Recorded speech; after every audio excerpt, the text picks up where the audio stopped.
सच्चा प्यार कभी भी और कहीं भी हो सकता है। प्यार एक एहसास है जो बिना कहे भी बहुत कुछ कह जाता है। जब किसी को प्यार होता है तो वह यह नहीं सोचता इसका अंत क्या होगा। ऐसा इसलिए होता है क्योंकि वह इंसान किसी के प्यार में इतना खो जाता है कि बस उसे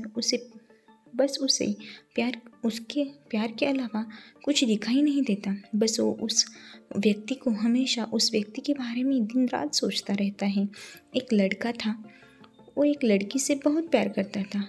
वो उस लड़की के लिए कुछ भी करने को तैयार था, लेकिन दिक्कत ये थी कि लड़का बहुत गरीब घर से था, जबकि लड़की बहुत अमीर थी। और दूसरी दिक्कत यह थी कि लड़का अलग कास्ट का था, जिस वजह से दोनों के प्यार में बहुत कठिनाई आ रही थी।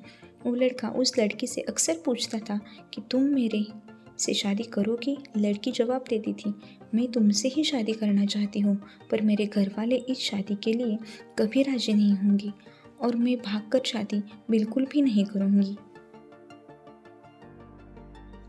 यह समाज बहुत बुरा है, हमें जीने नहीं देगा और रोज़ रोज़ हमें नई नई ताने देगी जो कि हमसे सहन नहीं होगा। तब लड़का कहता था, ठीक है, जब मैं अपने पैरों पर खड़ा होऊंगा तो तुम्हारे पापा से तुम्हारा हाथ मांगूंगा। लड़की हंसते हुए कहती थी, शादी में क्या रखा है?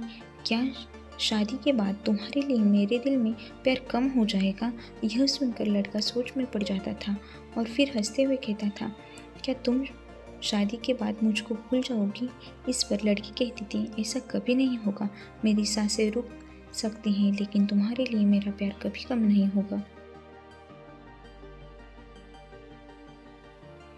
फिर धीरे धीरे वक्त बीतता गया और लड़की के घर वाले उसके लिए लड़का देखने लगे।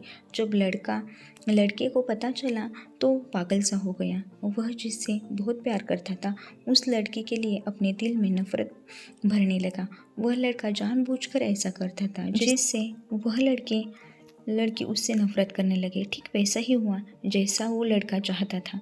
उस लड़की ने ऐसा करने से उस लड़की के दिल में नफरत भर गई। लड़की उससे नफरत करने लगी। उस लड़की की शादी की किसी और से तय कर दी गई। वह अंदर ही अंदर बहुत दुखी था। जिस दिन उस लड़की की शादी थी उसी दिन उस लड़के ने उसकी छोटी बहन से कॉल किया और कहा, मैं जो भी कहूँगा तुम उसको फ़ोन में रिकॉर्ड कर लेना और जब तुम्हारी बड़ी बहन आए तो उसे यह रिकॉर्ड सुना देना। उस लड़की की शादी हो गई और वह शादी के 1 महीने बाद वो अपने मायके आ गई। उसकी बहन कहती है, दीदी आपको कुछ सुनाना है। वो लड़की हंसकर कहती है, क्या है, जल्दी सुन। जैसे ही वो उस लड़के की रिकॉर्डिंग ऑन की, उसमें से रोने की आवाज़ आती है। वो अपनी बहन से कहती है, ये आवाज़ तो हर्ष की लग रही है ना? छोटी कहती है, दीदी जिस दिन आपकी शादी थी उसी दिन हर्ष का कॉल आया था। वह बहुत रो रहा था, आप खुद ही सुनिए वो क्या कह रहा था। फ़ोन की रिकॉर्डिंग चलने पे हर्ष रो रो कर कह रहा था, रीना मैं तुमसे बहुत प्यार करता हूँ और मैं जीते जी तुम्हारी शादी किसी और के साथ नहीं देख सकता। मैं तुमसे बहुत प्यार करता हूँ और मैं चाहता हूँ कि तुम अपनी ज़िंदगी में आगे बढ़ जाओ, जहाँ भी रहो हमेशा खुश रहो। मैं तुम्हें कभी भुला नहीं सकता। इतना कहकर फ़ोन कट जाता है। हर्ष की यह बात सुनकर वो बहुत रोती है और अपनी बहन पे चिल्लाती है, तुमने मुझसे क्यों नहीं बताया जिस दिन हर्ष का फ़ोन आया था? छोटी बहन जवाब देती है, मैं क्या करती दीदी, मैं तो कसमों के धागे में बंधी हुई थी। वह अपनी बहन को उसी नंबर पे फ़ोन लगाने को कहती है जिस पे हर्ष का फ़ोन आया हुआ था। छोटी बहन पूछती है, क्यों दीदी?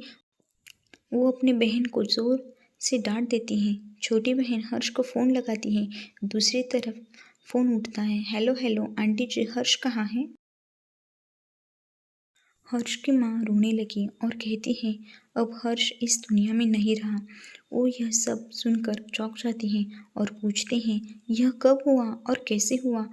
पता नहीं कैसे हर्ष ने अपने आप को जिंदगी से दूर कर लिया। कसम खा ली कि किसी से भी शादी नहीं करेगा।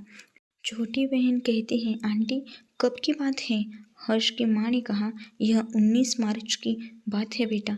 यह सब सुनकर वो लड़की फ़ोन काट देती है। वो सारी बात अपनी बड़ी बहन को बता देती है और कहती है, मैंने हर्ष की बातों पे भरोसा क्यों नहीं किया।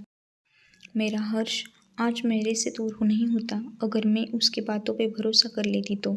इस कहानी से हमें ये सीख मिलती है, प्यार तो कभी भी हो सकता है लेकिन सच्चा प्यार बहुत मुश्किल से मिलता है। लोग दोस्त को ज़िंदगी समझते हैं और प्यार को अपना जीवन, जिसके सहारे वो अपनी पूरी ज़िंदगी को अपने प्यार के नाम कर देते हैं। ये प्यार दुनिया का वो वायरस है जो कभी भी कुछ भी कर सकता है। इसीलिए प्यार ऐसे इंसान से करो जो तुम्हारे फीलिंग्स को समझे और उसकी कद्र करे।